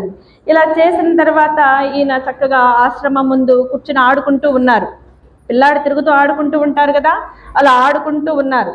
ఇలా ఆడుకుంటూ ఉన్నటువంటి బాల బ్రహ్మచారి ఎవరైతే ఉన్నారో ఈయన కొంతమంది పండితులందరూ కూడా అలా వెళ్ళడం చూశారు. వాళ్ళ ఆశ్రమం ముందు నుంచి వెళుతూ ఉన్నారు. అరేరే మీరంతా ఎక్కడికి వెళుతున్నారు అని అడిగాడు. అడిగితే మేమంతా కూడా దానం పుచ్చుకోవడానికి వెళ్తున్నాము అని. ఇక్కడ దానం గొప్పగా ఇచ్చేవాళ్ళు ఎవరయ్యా అని అడిగాడు. బలి చక్రవర్తి పేరు వినలేదా నువ్వు? ఎలాంటి దానాన్నైనా ఇస్తారు, అడిగిన వాళ్ళకి లేదనకుండా దానం చేసేవాడు బలి చక్రవర్తి. ఆయన ఎంత గొప్ప ధర్మమూర్తి అంటే నువ్వు ఏది అడిగినా కూడా ఇచ్చేస్తాడు అని చెప్పి వాళ్ళు చెప్పారు. ఏది అడిగినా అంటే సామాన్యంగా ఇక్కడ విప్రులు అడిగేటువంటి దానాలు ఏముంటాయి? గోదానం, భూదానం, సువర్ణ దానం, ఇవే కదా వాళ్ళు అడిగేది. సో వాళ్ళు ఆ ఆలోచనతో చెప్పారు, బాగుంది, ఇప్పుడు ఇది సమయం, దేవతలకి రక్షణ కలిగించడానికి, దేవతలకి సహాయపడడానికి, బలి చక్రవర్తి యొక్క ఆధిపత్యాన్ని తొలగించడానికి సమయం ఇది అనుకున్నాడు బుడ్డబుడతడు. వెళ్ళాడు లోపలికి, అమ్మ దగ్గర ఆశీర్వాదం తీసుకున్నాడు. అమ్మ నేను వెళ్తున్నాను అని చెప్పాడు. తల్లి చక్కగా సరే నాన్న జాగ్రత్త అని చెప్పింది. ఇక బయలుదేరాడండి. బయలుదేరి వెళుతూ ఉన్నాడు. ఈ మిగిలినటువంటి పురోహితులు ఈ విప్రులతోటి కలిపి ఈయన వెళుతూ ఉన్నారు. వెళుతూ ఉన్నప్పుడు దారిలో నర్మదా నది వచ్చింది. చక్కగా నర్మదా నది పవిత్ర జలాలలో స్నానం చేశారు. ఆ నర్మదా నదిని దాటారు. ఇప్పుడు నర్మదా పుష్కరాలు జరుగుతూ ఉన్నాయి కదా, రేపటితోటే ఎప్పుడు అయిపోతాయి అనుకుంటారు. నర్మదా నదిని దాటారు. దాటిన తర్వాత నర్మదా నది తీరానికి వెళ్ళేసరికి ఈయనకి అక్కడ గొప్పగా ఒక కోలాహలంగా జనం బాగా కనిపిస్తూ ఉన్నారంటే కొంచెం దూరంలో పెద్ద పెద్ద పందిళ్ళు వేస్తున్నాయి. ధూమం బాగా వస్తుంది, యజ్ఞవాటికల నుంచి ధూమం వస్తూ ఉంది. అక్కడ బలి చక్రవర్తి 100 యజ్ఞాలు పూర్తి చేశారండి. అప్పటికి 100 యజ్ఞాలు పూర్తి చేసిన సందర్భంగా ఆయన అడిగిన వారికి అడిగినట్లు లేదనకుండా దానాలు చేస్తూ ఉన్నారన్నమాట. వీళ్ళు బ్రాహ్మణులా లేదంటే వేరే వారా ఇదేది అనవసరం ఆయనకి. ఆయన వచ్చిన వాళ్ళకి వచ్చినట్లు దానాలు చేస్తూ ఉన్నారు. గొప్ప దాన చక్రవర్తి ఈయన. ఈ దానాలు పుచ్చుకోవడానికి జనం కోలాహలంగా బయలుదేరారు. ఎనలేని సంపదల్ని దానంగా పుచ్చుకుంటూ ఉన్నారు. ఈయన చక్కగా వెళ్ళారు. వెళ్ళిన తర్వాత ఏదైతే యజ్ఞవాటిక దగ్గరికి వెళ్ళారో అందరినీ చూశారు. చూసిన తర్వాత మన ఐడెంటిఫికేషన్ కొంచెం డిఫరెంట్గా చెప్పించుకోవాలి అనుకోండి. మనం ఎక్కడికైనా వెళ్ళాం, కొందరిని చూస్తూ ఉంటాం, వాళ్ళు చాలా విశేషంగా ఉంటారు, చూడడానికే విశేషంగా ఉంటారు. వాళ్ళని ప్రత్యేకించి మనం ఏం కష్టపడక్కర్లేదు, గుర్తుపట్టేయచ్చు. కానీ ఈ టాలెంట్ ఉన్న వాళ్ళు ఏంటయ్యా అంటే అక్కడ జనం మధ్యకి వెళ్ళి పనున్నా లేకపోయినా పలకరిస్తూ ఉంటారు. బాబాయ్ బాగున్నావా, ఏం చేస్తున్నావు, అమ్మాయి పెళ్ళికి వచ్చిందా, సరే సరే మర్చిపోకుండా పిలువు, ఏ పెద్దమ్మా బాగున్నావా, అన్నయ్య వచ్చాడా అంటే ఈయనకి వాళ్ళు ఎవరో తెలుసో తెలియదో తెలియదు. వయసును బట్టి వరుసలు కలిపేసి చక్కగా మంచిగా పలకరించడం, నలుగురిలో కలిసిపోవడం, సందడి చేయడం, అందరిలో గుర్తింపు పొందడం. ఇక్కడ ఈ బుడతకి బాగా తెలుసు. ఎందుకు అంటే శ్రీ మహావిష్ణువు అలాంటి మాయల్లో చాలా గొప్పవాయన. ఈయన అందరితోటి ముందే మాట్లాడేస్తారు, వారు పలకరించారే వీళ్ళు పలకరించలేదే అని చెప్పే భేదం ఈయనకి లేదు. సో ఈయన వెళ్ళి అందరినీ అలా చూస్తూ ఉన్నారు. అక్కడ పండితులు, గొప్ప గొప్ప పండితులు ఉన్నారు, గొప్ప గొప్ప యజ్ఞాలు చేసినటువంటి వాళ్ళు, గొప్ప గొప్ప శాస్త్రాలు చదివినటువంటి పండితులు అందరూ పండిత సభలా ఉంది. వాళ్ళంతా కూడా చాలా పెద్దవాళ్ళు ఉన్నారు. ఈయన చూస్తే నిండా 3 అడుగులు కూడా లేడు, మరుగుజ్జుగా ఉన్నాడు. మరుగుజ్జు రూపం అండి, పిల్లలకు ఉండవలసినటువంటి ఎత్తు కూడా లేదు ఈయనకి. మరుగుజ్జు రూపం, చాలా చిన్ని పొట్ట, చిన్ని చేతులు, అందమైనటువంటి ముఖం, దానికి ఇక వేరే ఆభరణాలు ఏం లేవు. అక్కడ ఆకాశ దేవత ఇచ్చినటువంటి గొడుగు ఒకటి పట్టుకున్నాడు. ఈ తండ్రి గారి యజ్ఞోపవీతం ఒకటి ఉంది, ఆ గోచి ఒకటి ఉంది, అలానే కమండలం, దండం, ఇక ఇంతే ఈయనకున్నటువంటి ఆభరణాలు. వాటితోటి చాలా బ్రహ్మ వర్చస్సు కనబడుతూ ఉంది. మామూలుగా ఉపాసన చేసి ఒక దీక్ష వేసుకుని 40 రోజులు దీక్షలు చేస్తేనే సర్వసాధారణమైనటువంటి మానవులలో ఒక తేజస్సు అనేది వస్తుంది. బ్రహ్మ తేజస్సు అనేది, ఆ భగవంతుడి పట్ల మనం చేసేటువంటి సేవ అనేటువంటి తేజస్సు ఒకటి వస్తుంది. అది మీరు ఎక్కడ నుంచున్నా కూడా ఏ విధమైనటువంటి ఆభరణాలు వేసుకోకర్లేదు. మీ వస్త్రధారణ, మీ ముఖంలో ఉన్నటువంటి ఆ వర్చస్సు మిమ్మల్ని అలా దూరంగా నిలబెట్టి చూపిస్తుంది. భగవత్ విషయాల పట్ల వెళ్ళే వాళ్ళు ఎవరైతే ఉన్నారో వాళ్ళు ఏ విధమైనటువంటి ఆభరణాలు వేసుకోని అవసరం లేదండి. ఎలా ఉన్నా కూడా 1,00,000 మందిలో వెళ్ళినా కూడా వాళ్ళు డిఫరెంట్గా కనిపిస్తారు. బాగున్నారా అని అందరూ వచ్చి పలకరిస్తారు. అంటే ఆ వర్చస్సు అలాంటిది, లాక్కుంటూ ఉంటుందన్నమాట. అక్కడ విష్ణువు ఎలాంటి వాడయ్యా అంటే ఆకర్షించేటువంటి వాడు. కృష్ణ అనే శబ్దానికి అర్థం ఆకర్షించేవాడు అని. దశమస్కందంలోకి వెళదాం, అప్పుడు చెప్పుకుందాం. అంటే ఆయన యొక్క భక్తులు ఎవరైతే ఉంటారో వాళ్ళు కూడా అలా ఆకర్షించుకుంటూ ఉంటారనమాట. జనాకర్షణ ఉంటుంది వీళ్ళకి. సో ఈయన తిరుగుతూ ఉన్నారు, ఆ హోమశాలలో ఆ యజ్ఞశాలలో చక్కగా తిరుగుతూ ఉన్నారు. తిరుగుతూ ఉన్నటువంటి ఈయన్ని చూసి పండితులు అందరూ కూడా గొప్పగా చెప్పుకుంటూ ఉన్నారు, అరెరే ఎవరి పిల్లాడు ఇంత అందంగా ఉన్నాడు, బ్రహ్మ తేజస్సు అసలు ముఖంలో అలా వెలిగిపోతూ ఉంది. మనం ఇన్ని యజ్ఞాలు ఇన్ని చేసి ఇన్ని ఉపాసనలు ఇన్ని ధ్యానాలు జపాలు ఇన్ని చేస్తూ ఉన్నా కూడా మన ముఖంలో కన్నా కూడా అందరి ముఖాలలో ఉన్నటువంటి తేజస్సును కలిపినా కూడా ఈయనకి ఒక మూల సరిపోయేటట్టు లేదు. ఎవరు ఈయన?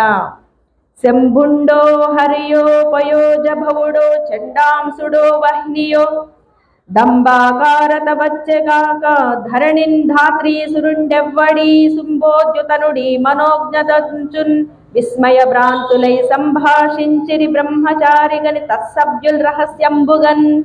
అక్కడ ఉన్నటువంటి వాళ్ళంతా అనుకుంటున్నారట, ఈ చిన్నపిల్లాడు వీడు మరుగుజ్జుగా ఈ పొట్టివాడు ఉన్నాడు కదా, ఈ పొట్టివాడు మామూలాడు కాదు, శంభుడో అయితే శివుడు అయి ఉండాలి, కైలాసం నుంచి మనల్ని పరీక్షించడానికి వచ్చినటువంటి శివుడు అయి ఉండాలి, ఎప్పుడు కూడా ధ్యానంలో ఉంటాడు కదా శివుడు, సో ఆయన అయి ఉండాలి, లేదా శ్రీ మహావిష్ణువు అయి ఉండాలి, లేదా ఈయన చక్కగా బ్రహ్మ అయి ఉండాలి. బ్రహ్మ కూడా కాకపోతే సూర్యుడు కానీ అగ్నిదేవుడు కానీ అయి ఉండాలి. వీళ్ళైతేనే ఆ బ్రహ్మ తేజస్సు అనేది అలా వర్ధిల్లుతూ ఉంటుంది. ఈయన అసలు ఎవరు? ఈ మారువేషంలో వచ్చినటువంటి ఈ బడుగు ఎవరు ఎవరు ఎవరు అని చెప్పి ఆ పక్కనున్న ఆయన్ని, ఏమయ్యా శాస్త్రి గారు మీకేమైనా తెలుసా, ఆ బుడ్డోడు ఎవరు అని అడుగుతున్నారు. అరే ఆచార్యులు గారు నాకు తెలియదండి, నేను మిమ్మల్ని అడుగుదాం అనుకుంటున్నాను ఈయన చెప్తున్నారు. పక్కకు వెళ్ళి ఆ పక్క వాళ్ళని ఇంకొకళ్ళు అడుగుతూ ఉన్నారు. ఎవ్వరికి ఈయన ఎవరో తెలియదు, తీసుకొచ్చిన వాళ్ళకి తెలియదు. అలా తిరుగుతూ సందడి చేస్తున్నటువంటి ఈ బుడ్డాయిని చూసి అందరూ అడుగుతూ ఉన్నప్పుడు ఈయన అలా మాట్లాడుతూ ఈ సమూహాన్నంతా దాటి బలిచక్రవర్తికి దగ్గరికి చేరారండి. అది టెక్నిక్. ఇప్పుడు ఏం మాట్లాడకుండా కలివిడి లేకుండా ఉంటే ఇక్కడే ఉండిపోతాడు. అందరినీ కలుపుకుని మాట్లాడుకుంటూ వెళ్తూ ఉంటే వాళ్ళు సంధిస్తూ ఉంటారు లోపలికి వెళ్ళడానికి. చక్కగా సందు చేసుకొని చక్రవర్తి అయినటువంటి బలి చక్రవర్తి సమీపానికి వచ్చేశారు. బలి చక్రవర్తిని చూశాడు. చూడడమే ఆహా ఈయనేనా బలి చక్రవర్తి అంటే, ఎంత గొప్పగా ఉన్నాడు. మనకి ఇదే ఘట్టాన్ని సుందరాకాండలో కూడా చెప్పుకున్నాం. రావణాసురుడిని చూసినప్పుడు ఆంజనేయ స్వామి అనుకుంటారు, ఆహా ఏమి అందం, ఏమి గాంభీర్యం, ఏమి పాండిత్యం.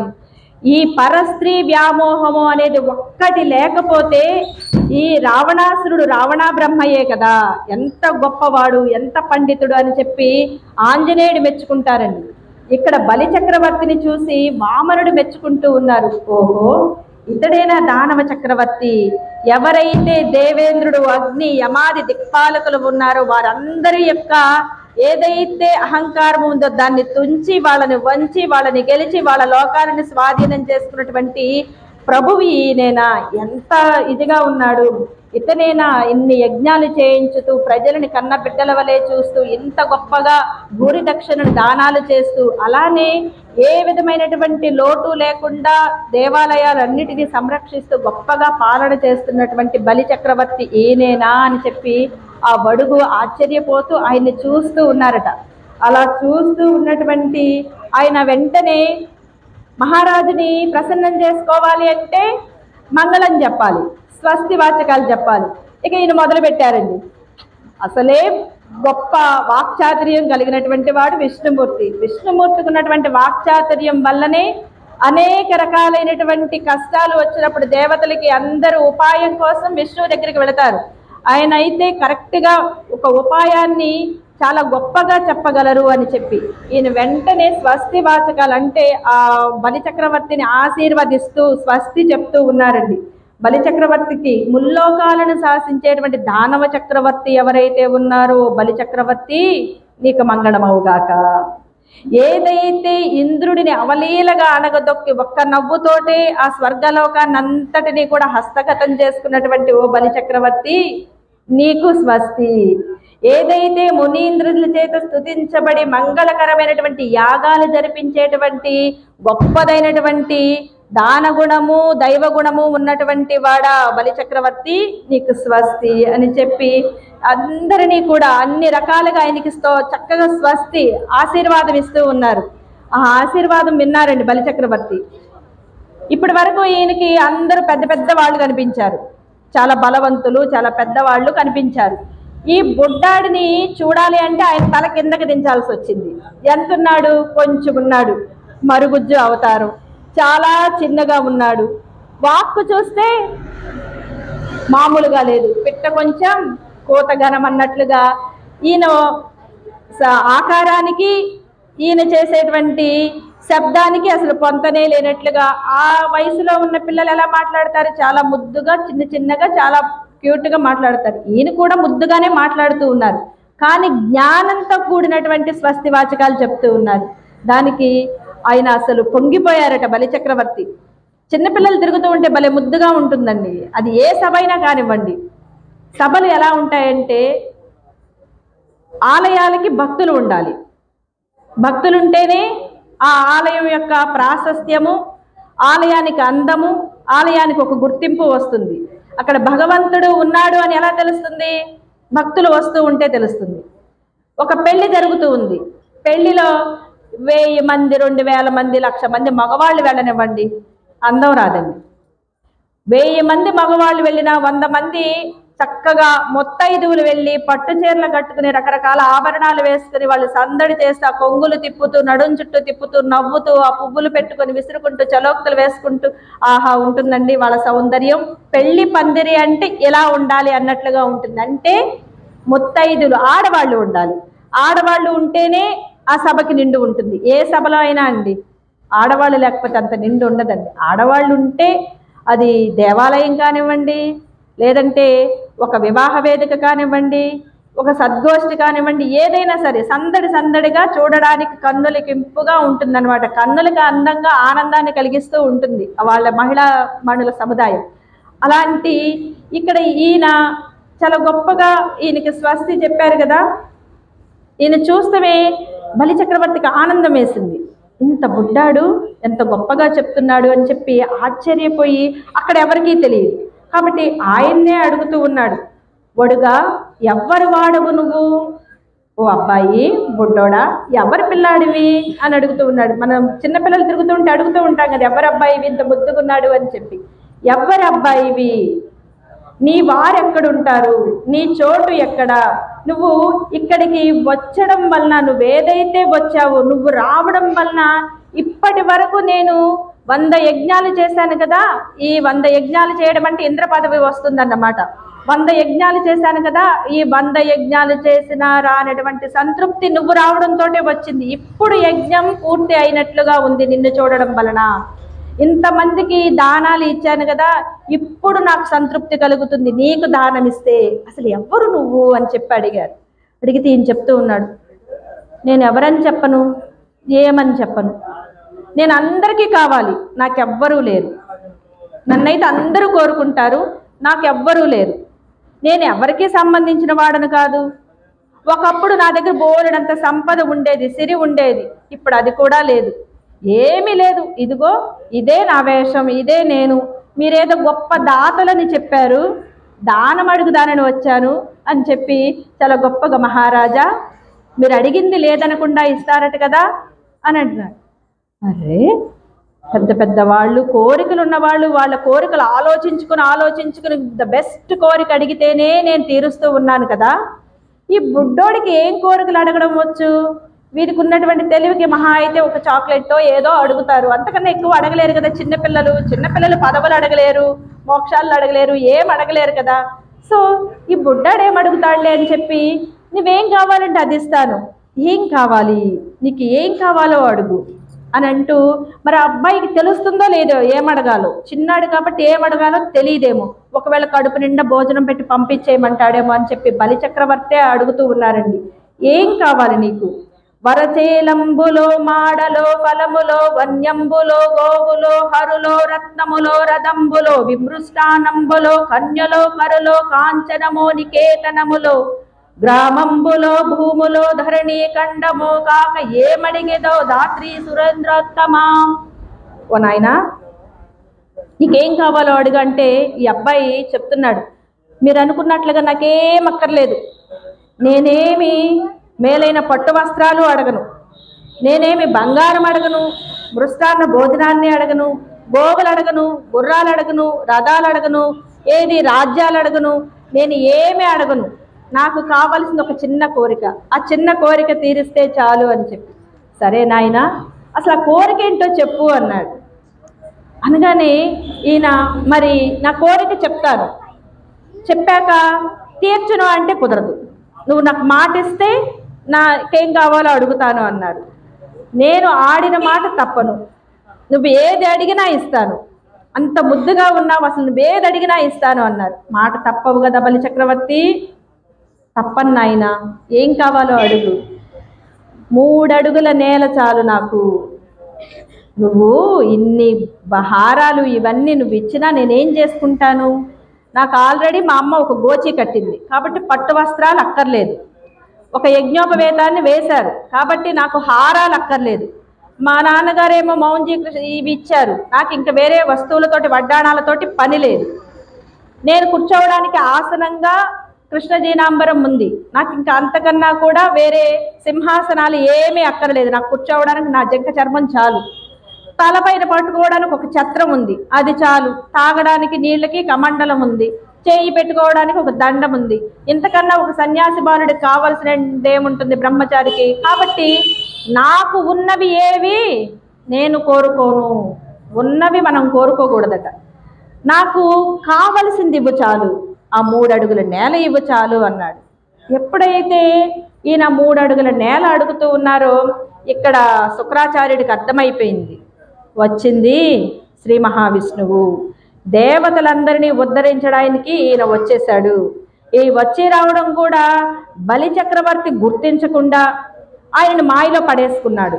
చక్కగా ముద్దులు మూట కడుతూ ఉన్నాడు కదా, ఈ చిన్న పిల్లాడి మాయలో పడిపోయాడు ఆయన. ఈ బిడ్డ ఏదడిగినా ఇచ్చేస్తాడు కాబట్టి బలి చక్రవర్తిని పిలిచాడు. ఇప్పటి వరకు బలి చక్రవర్తికి గురువు యొక్క అనుగ్రహం ఉంది. ఇప్పుడు గురువు చెప్తూ ఉన్నారండి, ఓ బలి, వచ్చింది ఎవరో కాదయ్యా, శ్రీమన్నారాయణుడు. నీ యొక్క ఈ ఏదైతే ముల్లోకాధిపత్యం ఉందో దాన్ని లాక్కోవడానికి వచ్చాడు, నిన్ను అధోగతి పాలు చేయడానికి వచ్చాడు. నువ్వు గనక ఈ 3 అడుగుల నేల ఇచ్చావు అనుకో సర్వనాశనం అయిపోతావు, కాబట్టి ఈ 3 అడుగుల నేలని ఆయన అడిగాడని నువ్వు ఇచ్చేయకు తొందరపడి అని చెప్పన్నాడు. అలా ఎలా కుదురుతుంది గురువు గారు? మీరు గురువులు, శ్రేష్ఠులు, అబద్ధం ఆడమని చెప్పవచ్చా? ఆడి మాట తప్పవచ్చా? ఆడిన మాట నేను తప్పను, అది ప్రాణం పోయేదైనా కానివ్వండి, నేను మాత్రం మాట తప్పను. ఒకవేళ వచ్చింది హరియే కానివ్వండి, శ్రీమన్నారాయణుడే కానివ్వండి, అంతకన్నా అదృష్టమేముంది? సర్వకాల సర్వావస్థల యందు శ్రీ మహాలక్ష్మి తల్లి యొక్క ఆ సేవ చేస్తూ, ఆమె యొక్క కురులు సవరిస్తూ, ఆమె యొక్క పయ్యద సవరిస్తూ, ఆమె యొక్క నగలు సవరిస్తూ, ఆమెను ఎల్లప్పుడూ కూడా అంటి పెట్టుకుని ఉండేటువంటి ఆ చేతులు ఏవైతే ఉన్నాయో, ఆ శ్రీ మహావిష్ణువు యొక్క చేతులు నా చేతి కింద పెట్టి దానము అడిగితే దానిని మించినటువంటి అదృష్టం ఏముంది? ఈ సృష్టిలో ఎవరికైనా ఇలాంటి అదృష్టం వచ్చిందా? ఇప్పటి వరకు శ్రీ మహావిష్ణువు ఎన్ని అవతారాలు దాల్చినా దుష్ట శిక్షణ చేసుకుంటూ వెళ్ళారు, కానీ ఇలా యాచనకు వచ్చారా? ఆయన నా దగ్గరికి యాచించడానికి వచ్చారు అంటే అసలు భగవంతుడు సృష్టి ఏదైతే ఉన్నారో ఆయన యొక్క ఆ కోరికను తీర్చడమే కదా నాకు కావలసింది. ఈ జన్మకి ఇంతకన్నా చేసుకునేటువంటి పరమయోగ్యమైనటువంటి పని ఏముంటుంది? ఒక యోగ్యుడికి దానం ఇవ్వడం, అందున శ్రీ మహావిష్ణువుకి దానం ఇవ్వడం అనేది నా ప్రాణమైన ఇచ్చేస్తాను, నేను మాత్రం ఆడిన మాట తప్పను, మీరు అక్కడ కూర్చోండి గురువుగారు అయితే నమస్కారం చేస్తాను అన్నాడు. గురువుగారికి కోపం వచ్చిందండి. ఎప్పుడైతే నువ్వు నా మాటను ధిక్కరించావో నీ సర్వ సంపదలు నాశనం అయిపోతాయి, రాజ్యాన్ని కోల్పోతావు అని చెప్పి ఆయన ఆగ్రహించి పక్కకెళ్ళి నుంచున్నారు. ఇక ఈ బుడ్డాయన వచ్చారు. చక్కగా భార్య వింధ్యావళి, బలి చక్రవర్తి యొక్క భార్య పేరు వింధ్యావళి. ఆమె బంగారు కలసంతో నీళ్లు పోస్తూ ఉంది. ఆ పాదాలను పెట్టారు, శ్రీమన్నారాయణుడి పాదాలు, ఎంత గొప్ప పాదాలు. ఆ పాద దర్శనం చాలు అని చెప్పి ఈ సృష్టిలో ఉన్నటువంటి జీవులన్నీ కూడా పరితపించిపోతూ ఉంటాయి. అర్చామూర్తిగా అయినా సరే ఆయన పాదాలను చూడాలి అని మనం తపించిపోతూ ఉంటాం. తిరుపతి వెళతాం దర్శనం కోసం, ఎన్ని క్యూలు దాటుకుంటూ వెళతాం, ఎన్ని గంటలు వెయిట్ చేస్తూ వెళతాం, విసుక్కోకుండా చాలా గొప్పగా గోవింద నామ స్మరణ చేస్తూ. మన కోపం వచ్చి విసుగొచ్చింది అనుకోండి, ఒక్కసారి గట్టిగా వెనక నుంచి ఎవరో ఏడుకొండలవాడ వెంకటరమణ గోవింద గోవింద అంటారు. ఈ కోపం కాస్త వెళ్ళిపోతుంది. మరలా నడుస్తూ స్వామి చెంతకు వెళతాం. వెళ్ళేసరికి ఏం చూడాలో మనకు తెలియదు. పాదాలు దర్శించుకోవాలని వెళ్ళాం, కానీ ఏం చూడాలో తెలియదు, ఏం చూసామో తెలియదు. తెలిసి తెలియకముందే పక్కనుంటాం. అలాంటి దివ్యమైనటువంటి పాదాలు బలిచక్రవర్తి ముందున్నాయి. పాదాలను పెట్టారు స్వామి. ఆ పాదాలు కడుగుతూ ఉన్నాడు. ఎంత గొప్ప అదృష్టం చూడండి బలిచక్రవర్తిది. రాక్షసుడు అయితే ఏమి, గొప్పదైనటువంటి ఏదైతే భక్త ప్రహ్లాదుడి యొక్క మనమడి ఈయన ఎప్పుడైతే ఆ పాదాలకి కడుగుతూ ఉన్నారో, భార్య అయినటువంటి ఆ వింధ్యావళి నీళ్లు పోస్తూ ఉంది. ఆ పాదాలను చక్కగా కడిగారు. వచ్చింది శ్రీమన్నారాయణుడు అని శుక్రాచార్యుడు చెప్పారు. పాదాలు కడిగారు, చక్కగా శిరస్సును దాల్చారు. ఆ ఏదైతే జలరాశి దానం ఇవ్వడానికి ఆ జలాన్ని తీసుకున్నారు, కమండలం తీసుకున్నారు. శుక్రాచార్యుడికి ఇంకా శిష్యుడి మీద ప్రేమ చావలేదు. నా శిష్యుడు ఈ విష్ణు మాయలో పడకూడదు, నా శిష్యుడికి వచ్చినటువంటి ఈ రాజ్యం పోకూడదు అని ఆయన కమండలంలో దిగాడండి. సూక్ష్మ రూపిగా దిగి ఆ జలం వచ్చేటువంటి రంధ్రం ఉంటుంది కదా, దానికి అడ్డంగా నుంచి ఇలా చూస్తూ ఉన్నారు. ఇలా చూస్తూ ఉంటే ధార పడదు కదా, ఆ దానిలో నుంచి ధార ఎప్పుడైతే పడట్లేదో వామనుడు గ్రహించి, శుక్రాచార్యుడు దీనికి అడ్డం పడ్డాడు అనమాట అని పక్కనే దర్భ ఉంటుంది కదా, దర్భ తీసుకొని ఆ కన్నం ఏదైతే ఉందో ఆ బెజ్జంలో దాన్ని ఇలా పెట్టి పొడిచారట. పొడవగానే ఈ శుక్రాచార్యుడు ఇలా చూస్తూ ఉన్నారు కదా, బయట ఏం జరుగుతుంది అని ఆ కన్ను గుచ్చుకుంది. అప్పటి నుంచి శుక్రాచార్యుడు ఒంటి కన్ను వారైపోయారు. అలా చక్కగా ధార పడింది. ఈయన 3 అడుగుల నేలని దానం ఇవ్వడానికి చేయి పట్టారు. విష్ణువు చేయి కింద, బలిచక్రవర్తి చేయి పైన దానం ఇచ్చేశారు. ఎంత గొప్ప అదృష్టం చూడండి. భగవంతుడి నుంచి ఎప్పుడు మనం కోరుకుంటూ ఉంటాం, భగవంతుడికి ఇచ్చేటువంటి సందర్భం. ఎప్పుడైతే ఈయన దానం పుచ్చుకున్నారో అయిపోయింది. ఇక వామనుడు చక్కగా నుంచున్నాడు. ఓ బలిచక్రవర్తి, నేను దానాన్ని స్వీకరించాను, ఇప్పుడు నా 3 అడుగుల నేలని నువ్వు నాకు ఇవ్వాలి అన్నారు. సరే, ఎంత కొలుచుకుంటాడు, ఎంతైనా కొంచెం ఉంటాడు బుడ్డోడు. ఈ బుడ్డాయిని కాళ్ళు ఎంతెంత ఉంటాయి అని చెప్పి సరే కొలుచుకో అన్నారు. ఈయన చక్కగా తన రూపాన్ని పెంచారండి. ఎలా పెంచారు, ఎంత గొప్పగా పెంచారు అంటే, ఇంతింతై వటుడింతై అని చెప్పి ఆయన ఇంత అనుకోవడానికి లేకుండా గొప్పగా పెరిగిపోతూ ఉన్నారట. ఇంతింతై వటుడింతై మరియు తానింతై నభో వీధి పైనంతై తోయద మండలాభ్రమణ కల్లంతై ప్రభారాసినంతై చంద్రునికంతై ధ్రువుని పైనంతై మహార్వాటి పైనంతై సత్యపదోన్నతుడగుచు బ్రహ్మాండమంత సంవర్ధియై. ఎలా పెరిగారు, ఎంతున్నాడు, అంతయ్యాడు, అంత నుంచి ఎంతయ్యాడో తెలిసిన, ఆకాశం అంత అయిపోయాడు.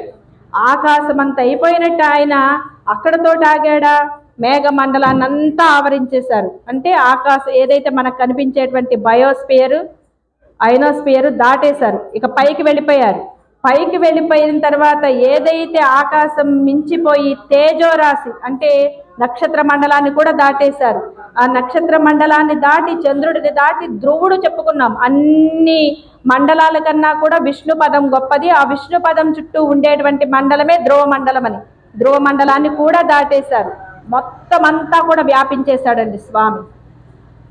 ఆ వ్యాపించినటువంటి స్వామి తన ఒక పాదంతో భూమిని అంతటిని కొలిచేశారు. చక్కగా భూమాత పులకించిపోయిందట. ఆ పాద స్పర్శతోటి భూమాత పులకించిపోయింది. ఆ భూమిని అంతా కొలిచేశారు. ఇలా వెళుతూ ఉన్నటువంటి స్వామి ఏదైతే పెరుగుతూ ఉన్నారు కదా, ఈయన పెరుగుతూ ఉన్నప్పుడు సూర్యమండలం దగ్గరికి కొంచెం వెళ్ళేసరికి సూర్యుడు ఎలా కనిపిస్తున్నాడయ్యా అంటే ఈయనకి గొడుగుగా కనిపిస్తూ ఉన్నారట, ఛత్రంగా అయిపోయారట. మరలా కొంచెం పెరిగారు. ఆ కొంచెం పెరిగేసరికి సూర్యుడు ఈయన యొక్క కిరీటంలాగా కనిపిస్తూ ఉన్నారట. అంటే ఈయన ఇంకా సూర్యుడిని మించి వెళ్ళిపోతున్నారు. ఆ తర్వాత సూర్యుడు ఎలా అయ్యాడు అంటే ఈయన యొక్క చూడామణిగా మారిపోయారట. ఇక ఇంకొంచెం పెరిగారు. కొంచెం పెరిగేసరికి కంఠానికి ఉన్నటువంటి మాలగా మారిపోయారట సూర్యుడు. ఇంకొంచెం పెరిగారు స్వామి, ఈ భుజకీర్తులుగా అయిపోయారట. ఇంకొంచెం పెరిగారు. ఆయన సూర్యుడు నడుముకి వడ్డాణంగా మారిపోయారట. ఇంకొంచెం పెరిగాడు స్వామి. ఏదైతే స్వామి పెరిగారో అలా పెరుగుతూ పెరుగుతూ సూర్యుడు ఆ పాదాలకి మువ్వలుగా మారిపోయాడటండి. అంత గొప్పగా విశ్వాన్నంతటిని కమ్మేశారు వామనమూర్తి. త్రివిక్రముడు అయిపోయాడు. 3 లోకాలని కొలిచినటువంటి స్వామి. ఇదే అవతారం ఏదైతే ఉందో మనకి తిరుప్పావై ధనుర్మాసంలో చేస్తాం. గోదాదేవిది మీ అందరికీ తెలిసే ఉంటుంది. ఓంగి ఉలగలంద ఉత్తమన్ పేర్పాడి నాంగల్ నంపావైకు చాత్తి పేరాడినాలని చెప్పి అమ్మ కీర్తిస్తుంది. ఓంగి ఉలగలంద ఉత్తమన్ పేర్పాడి. మనం ఎవరిని కీర్తించాలి అంటే బాగా పెరిగి 3 లోకాలని కొలిచినటువంటి మూర్తి ఎవరైతే ఉన్నారో ఆయనని పూజించుదాం. ఆ పరమ పురుషుని పూజిస్తే మనకు కావలసినవన్నీ దొరుకుతాయి అని చెప్పి ఇక్కడ స్వామి అలా పెరిగిన తర్వాత ఈ నాభి మండలం ఏదైతే ఉందో బ్రహ్మలోకానికి వెళ్ళిందండి. సత్యలోకానికి వెళ్ళింది ఆ నాభి మండలం. ఆ బ్రహ్మగారు నాభి మండలాన్ని చూసి ఆహాహా ఎన్ని రోజులైంది నా జన్మస్థలాన్ని చూసి, నా పుట్టినిల్లు చూసి ఎన్ని రోజులైందని చెప్పి ఆ నాభికి నమస్కారం చేసుకుని ఆయన చక్కగా తన కమండలంలో ఉన్నటువంటి జలంతో స్వామి యొక్క పాదాలను దేవతలందరూ స్వామి యొక్క పాదాలు కడిగారండి. శ్రీమన్నారాయణుడి యొక్క పాదాలు కడిగారు. ఆ పాదాలు కడిగినటువంటి జలం నుంచే గంగ పుట్టింది. ఆ గంగయే స్వర్గలోకంలో మందాకిని అనేటువంటి పేరుతో ప్రవహిస్తుంది. మన భూమికి గంగగా జాహ్నవిగా ఆమె భూమిపైకి వచ్చింది. అలాంటి తల్లి అక్కడ చక్కగా పాదాలు కడగగానే ఆమె మందాకినిగా స్వర్గలోకంలో ప్రవహించడానికి వెళ్ళిపోయింది. స్వామి అలా కొలిచి వెంటనే మరలా చిన్న బాలుడిగా అయిపోయింది.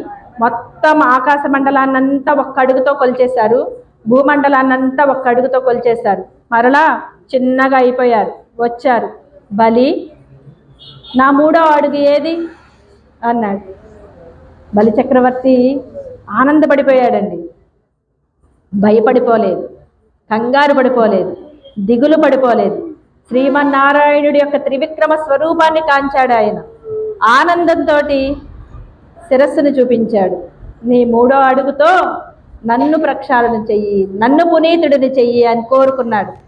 ఎప్పుడైతే ఆయన అలా అడిగారో ఈ శుక్రాచార్యుడు ఇంకా అడ్డగిస్తూనే ఉన్నారు. ఇంతలోకి ప్రహ్లాదుడు వచ్చారండి. తాతగారు, బలిచక్రవర్తి యొక్క తాతగారు వచ్చారు. వచ్చి రావడమే విష్ణువుని కీర్తించారండి. అర్రే నేను నీ భక్తుడిని కదా ప్రహ్లాదుడిని, నువ్వు నా మనవుడికి ఇలా చెయ్యొచ్చా అని అడగలేదండి ఆయన. మనమైతే అలానే అడుగుతాం. ఈయన నేను నీకు తెలుసు కదా అండి, మా అబ్బాయే తెలియక తప్పు చేశాడులేండి, క్షమించేయండి, వదిలేయండి, ఆయన కావలసి ఇచ్చేయండి అని అనలేదు. ఆయన వచ్చి రావడమే స్వామికి నమస్కారం చేశాడు, స్తోత్రం చేశాడు. చేసిన తర్వాత చెప్పాడు, నాయనా ఓ తండ్రి శ్రీమన్నారాయణ మంచి పని చేశావు. ఈ బలి ఉన్నాడు కదా ధర్మాత్ముడే, కానీ ధర్మం కూడా తప్పాడు. ఎలా? భగవంతుడికి సంబంధించినటువంటి ఈ భూములు బోనాలు ఏవైతే ఉన్నాయో సర్వం భగవంతుడివి. ఈయన ఏం చేస్తున్నాడయ్యా అంటే అన్ని నావి అని అహంకరించాడు. అహంకారం వచ్చిందండి. నాది అనేటువంటి ఒక్క భావన బలిలో వచ్చింది. బలి చక్రవర్తిలో ఉన్నటువంటి దోషగుణం ఏం లేదండి, ఒక్క నాది అనేటువంటి అహంకారం ఒకటి ప్రవేశించింది.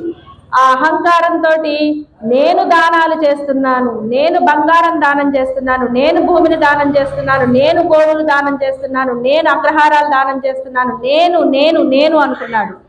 నేను యజ్ఞాలు చేశాను అని చెప్పి ఈయన ఎప్పుడైతే ప్రతి దాని ముందు నేను అనేది పెట్టుకున్నాడో అదే అహంకారం బలి చక్రవర్తిని అడగదొక్కడానికి కారణమైంది. కాబట్టి మంచి పని చేశావు తండ్రి. ఈ బలికి తానెవరో గుర్తొచ్చింది. ఇప్పుడు తాను ఎవరికి దానం చేస్తున్నాడో గుర్తొచ్చింది. ప్రభువైనటువంటి ఈ సమస్త లోకానికి ప్రభువైనటువంటి నీ సంపదని నీకు దానం చేశాడు. నువ్వు ఎవరిని యాచించింది లేదు, నీ సంపదని మొత్తం నువ్వు మరలా పొందావు అని చెప్పి కీర్తించారండి ప్రహ్లాదుడు. అందుకే ఆయన జ్ఞాని. ప్రహ్లాదుడిని ఊరికినే పొగడరు. ఆయన ఎంత గొప్ప జ్ఞాని అంటే ఆయన గుర్తించారు ఈ సమస్త మండలం అంతా కూడా ప్రభువు శ్రీ మహావిష్ణువు. మనం ఏది దానం చేసినా కూడా ఏమనాలండి? సర్వం భగవదార్పణమస్తు, సర్వం శ్రీకృష్ణార్పణమస్తు, శివార్పణమస్తు. నీకే భగవంతుడైతే ఇష్టమో ఆ భగవన్ నామాన్ని చెప్పి దానం చెయ్యి. దాని వలన దాన ఫలితం నీకు సుఖం ఉంటుంది, కానీ జన్మలకి కారణం కాదు, మోక్షానికి బంధం కాదు. పాపపుణ్యాలు రెండు బంధాలే అని చెప్పుకున్నాం. నువ్వు ఏది చేసినా కూడా యత్కరోషి యదస్నాసి యజ్జుహోషి దదాసి యత్తపస్యసి కౌంతేయ తత్కురుష్వ మదర్పణం అని చెప్పారు కృష్ణయ్య భగవద్గీతలో. ఓ అర్జున, నువ్వే పని చేస్తున్నావు, దేనిని తింటున్నావు, దేనిని తాగుతున్నావు, దేనిని దానం చేస్తున్నావు, దేనిని యజ్ఞం చేస్తున్నావు, అది మొత్తం కూడా నా అర్పితంగా చెయ్యి, కృష్ణార్పితంగా భగవదర్పితంగా చెయ్యి. అప్పుడు నీకు ఏ దోషమో అంటదు. కాబట్టి నువ్వు యుద్ధం చెయ్యి. అక్కడ కౌరవాదులు నా అన్నయ్యలే, నా బాబాయిలే, నా గురువులే, నా తాతలే, నా మనుములే వద్దు. ఇదంతా కూడా నువ్వు చేస్తున్నావు అనుకుంటే పాపం నీకు అనుభవించుతుంది, నువ్వు అధర్మం అనుకోవచ్చు. కానీ ఇది ధర్మబద్ధమైనటువంటి యుద్ధం. ప్రతిదీ మదర్పితంగా, నాకు అర్పితంగా చేయని కృష్ణయ్య చెప్పారు. అలా ఇక్కడ ప్రతి దానాన్ని బలి చక్రవర్తి ఇది నాది కాదు, భగవంతుడు దానిని భగవంతుడికి అర్పిస్తున్నాను. ఏదైతే దైవానికి ఇష్టమైనటువంటి ఆ విష్ణు ముఖం నుంచి వచ్చినటువంటి అగ్ని, విష్ణువు ముఖం నుంచి వచ్చినటువంటి బ్రాహ్మణులు ఎవరైతే ఉన్నారో వారిని గౌరవిస్తూ ఈ అగ్ని అంటే యజ్ఞాన్ని చేస్తున్నాను. యజ్ఞం చేయడం శ్రీ మహావిష్ణువు. ఆ మహావిష్ణువుకు ప్రీతిగా చేస్తున్నటువంటి దానిలో దానం చేస్తున్నటువంటి బ్రాహ్మణులు ఆయన ప్రీతిగా వచ్చినటువంటి గారు కాబట్టి ఆయనకు అర్పితం చేస్తున్నాను. సర్వం శ్రీ మహావిష్ణువుదే, ఆయనకే ఇస్తున్నాను అనేటువంటి భావంతో ఈయన చేసి ఉంటే ఈరోజు బలి చక్రవర్తికి ఈ ఇబ్బంది వచ్చేది కాదు అని చెప్పి ప్రహ్లాదుడు చెప్పిన తర్వాత స్వామి సంతోషపడ్డారు. అట్ ద సేమ్ టైం బలి చక్రవర్తి మీద ఇంత కూడా కోపం లేదండి శ్రీ మహావిష్ణువుకి. పిల్లలు తప్పు చేస్తారు, తప్పుని సరిదిద్దవలసినటువంటి బాధ్యత తండ్రిది. ఇక్కడ బలి చక్రవర్తి శ్రీమన్నారాయణుడి యొక్క బిడ్డ కాబట్టి వెంటనే శ్రీమన్నారాయణుడు ఆయన యొక్క తప్పుని తెలియజేశారు. తర్వాత ఈయనని సుతల లోకం, అతల వితల సుతల, మూడో లోకం, భూలోకానికి కింద అతల వితల సుతల రసాతల తలాతల మహాతల పాతాళ 7 లోకాలు ఉంటాయి. ఈ భూలోకానికి మూడో లోకం కింద సుతల లోకానికి ఈయన్ని రాజును చేశారండి. బలి చక్రవర్తిని అక్కడికి పంపించేశారు. ఆ సుతల లోకం చాలా సౌభాగ్యంతో కూడి ఉంటుంది. అక్కడ ఎంత బాగుంటుంది అంటే దేవతలు కూడా అక్కడ వచ్చి ఉండడానికి ఇష్టపడుతూ ఉంటారు. ఆ లోకానికి నువ్వు ప్రభువుగా ఉండు. నీవు ప్రభువుగా ఉన్నటువంటి నీ సుతల లోకానికి ఆ ద్వారపాలకుడిగా ఎవరుంటారో తెలిసినా నేనే రక్షిస్తూ ఉంటాను అని చెప్పి మహావిష్ణువు ఆయన యొక్క బలి చక్రవర్తి యొక్క దాన గుణానికి మురిసిపోయి ఆయన యొక్క ద్వారానికి భవనానికి రక్షకుడిగా వెళ్ళారండి. అది సాధ్యమయ్యే పనేనా? ఆయన అక్కడ ద్వారానికి ఆ సుతరలోకానికి రక్షకుడిగా ఉంటారట శ్రీ మహావిష్ణువు. అలానే ప్రహ్లాదుడిని కూడా ఆయన కిందకి పంపించేశారు. ఇద్దరు కూడా వెళ్ళేటప్పుడు స్వామి చెప్పారు, ఏదైతే 100 యజ్ఞాలు నువ్వు పూర్తి చేశావు బలి, కాబట్టి ఆ 100 యజ్ఞాల ఫలితము, నువ్వు చేసినటువంటి దానాల ఫలితము, నీ రాజ్యంలో ఎవ్వరికి ఇబ్బంది లేకుండా నువ్వు చేసినటువంటి రాజ్యపాలన, ఏదైతే నువ్వు చేసినటువంటి దేవాలయాలను ఉద్ధరించడం కానీ బ్రాహ్మణులను గౌరవించడం కానీ చేసినటువంటి ప్రతి దానికి ఫలితంగా నువ్వు సావర్ణి మన్వంతరం వచ్చినప్పుడు, ఇది వైవస్వత మన్వంతరం కదా మనం నడుస్తుంది, సావర్ణి మన్వంతరం వచ్చినప్పుడు బలి చక్రవర్తి ఇంద్రుడవుతాడండి.